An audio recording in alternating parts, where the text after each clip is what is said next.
Hello, SKMB family. Good to be with you once again. I'm in my backyard just enjoying a little bit of fresh air on this day in June after Father's Day. At the recording of this video, we are on day 100 of the COVID-19 pandemic. Now, to gain some perspective, the Spanish flu that struck Canada in 1918 lasted 2 years. Mind you, we have gained astronomical strides in the area of coping with mass pandemics since 1918, but it is helpful for us to realize that folks back then survived and later thrived after their bout with the pandemic. Last week I was so thankful to embark on my first road trip since the March Assembly. I traveled to Swift Current, Saskatoon, and Yorkton to meet with area pastors. It was good to see these brothers and talk with them face-to-face instead of through Zoom. The church is alive and it's exploring new ways of caring for their members as well as living and proclaiming the gospel in their respective communities. All churches have enlarged their social media footprint and are looking for to make a better impact both with their congregation and with the unchurched listeners. My road trip also included some hard conversations. The weight of ongoing restrictions around meeting is producing some cracks in the armor of some pastors. I would encourage church and camp leaders to be attuned to the well-being of their staff, provide them with adequate rest, time off, and most importantly, real tangible support. Like show up, get involved, help carry the ministry alongside your staff. With one or two exceptions, I was pleased to hear that the church giving remains strong and in some cases even stronger since COVID-19 closed many of our church doors. Recently, there was great news of a record fundraising event at Redberry Bible Camp. I invite you to check in with Roland and ask him about how well they did and into what they invested those monies. In early July, the second financial quarterly report will be sent out to you from the conference, but as where we stand today, we are covering the expenses and strategic investments under our revised 2020 budget. Thank you for your generous support of the conference work. Our ministry teams are working hard on your behalf. I would report to you that Rick Schellenberg is pulling together our Faith and Life team with a renewed focus on building conference unity and enhancing theological integrity.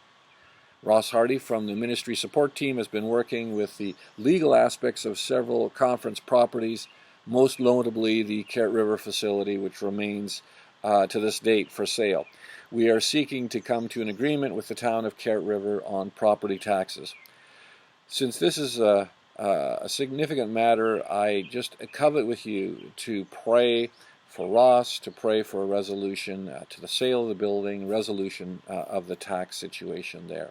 So please pray in that regard. Luke and Jacqueline from the church multiplication team and developmental leadership team respectively are exploring the clarification of their team roles, specifically in the overlap area of discipleship.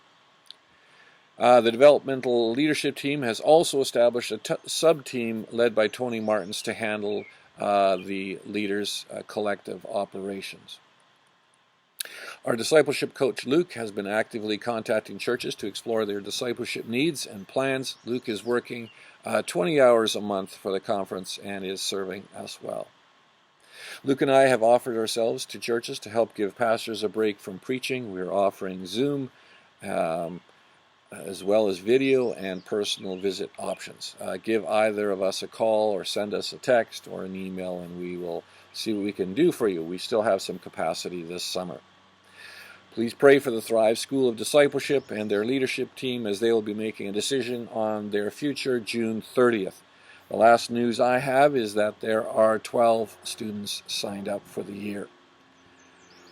I want to welcome Kim Worthington to the SKMB family. Kim is the new pastor at Waldheim MB Church. Kim is the outgoing director of the Saskatoon Youth for Christ. He will continue as the chaplain for the Saskatoon Blades. Kim will start August 1st. Many thanks to John Willems for his role as interim pastor at Waldheim. Finally, I continue to work with the Provincial Faith Working Group, which meets with provincial liaisons on reopening churches for worship and ministry. This is an ongoing activity as things are changing week to week. Again, I call churches and camps to be patient. The faith community is one of many, many organizations and businesses seeking guidance from the government. Give grace when we are not treated fairly. It is not intentional. We are at this very moment in a very vulnerable time. All it will take is one church to violate the provincial guidelines and be the source of an outbreak for all the churches in Saskatchewan to be shut down. Churches must see the larger picture, that what they do as a single faith community has an impact for every church in Saskatchewan. Lastly, there's so much media coming from the U.S. On church reopening. Brothers and sisters, I just caution you, be very, very discerning. If the information doesn't respect government, as we're called to do in Romans 13, if it doesn't call for us to be salt and light in the community, if it doesn't call for us to be good community citizens who care about the safety of others, if it focuses just on you as an individual church, change the channel. There is much better counsel and wisdom from other sources. Give me a call. I'll be happy to talk to you about this. Brothers and sisters, check out our website and communicate for news and resources. Call myself or Luke if you have questions or concerns. We'll continue to pray for you, and we ask that you please remember us in prayer as well. God bless you and make you an incredible blessing to others. Bye for now.